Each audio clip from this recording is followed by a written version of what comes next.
Lambang Kepalang Merahan. Lambang adalah tanda atau simbol yang mempunyai makna dan fungsi. Begitu juga lambang palang merah. Tahukah kamu mengapa lambang palang merah bisa seperti itu? Yuk kita simak videonya. Pertengahan abad ke-18, Kesatuan Medis Militer belum memiliki lambang yang sama. Mereka seringkali menjadi sasaran penyerangan pihak lawan di medan perang. Tahun 1864, konferensi diplomatik di Jenewa, Swiss, mengadopsi lambang palang merah dengan latar belakang putih sebagai lambang pembeda bagi Kesatuan Medis Militer. Lambang ini untuk merefleksikan kenetralan dan menjamin perlindungan terhadap kesatuan tersebut.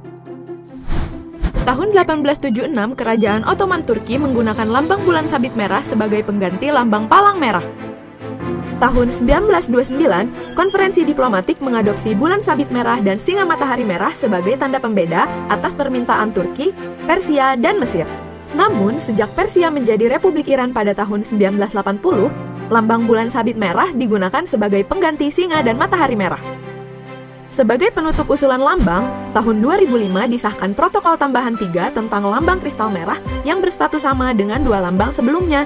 Sejauh ini ada 157 negara menggunakan lambang palang merah, 34 negara menggunakan bulan sabit merah, dan 1 negara menggunakan kristal merah.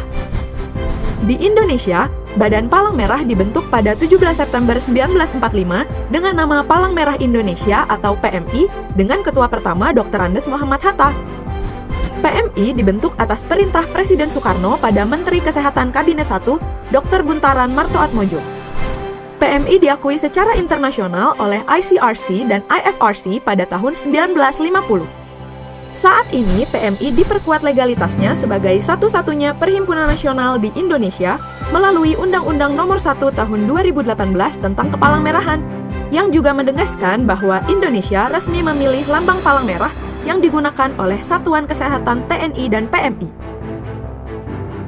Sesuai dengan undang-undang tersebut, lambang palang merah berfungsi sebagai tanda pelindung dan tanda pengenal, serta lambang PMI yang digunakan hanya oleh Perhimpunan Nasional PMI. Tanda pelindung digunakan saat konflik bersenjata oleh Satuan Kesehatan TNI.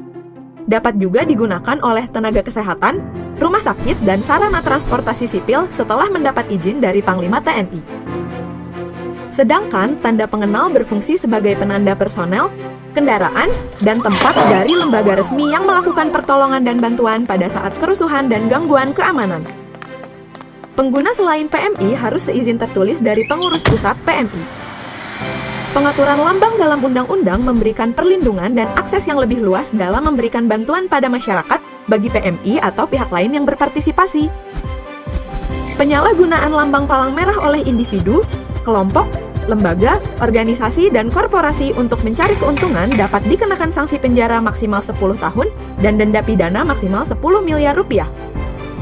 Undang-undang Kepalang Merahan ini tidak melarang atau membatasi masyarakat dalam melakukan kegiatan kemanusiaan. Undang-undang ini khusus untuk mengatur penyelenggaraan Kepalang Merahan yang dilakukan oleh PMI bersama masyarakat.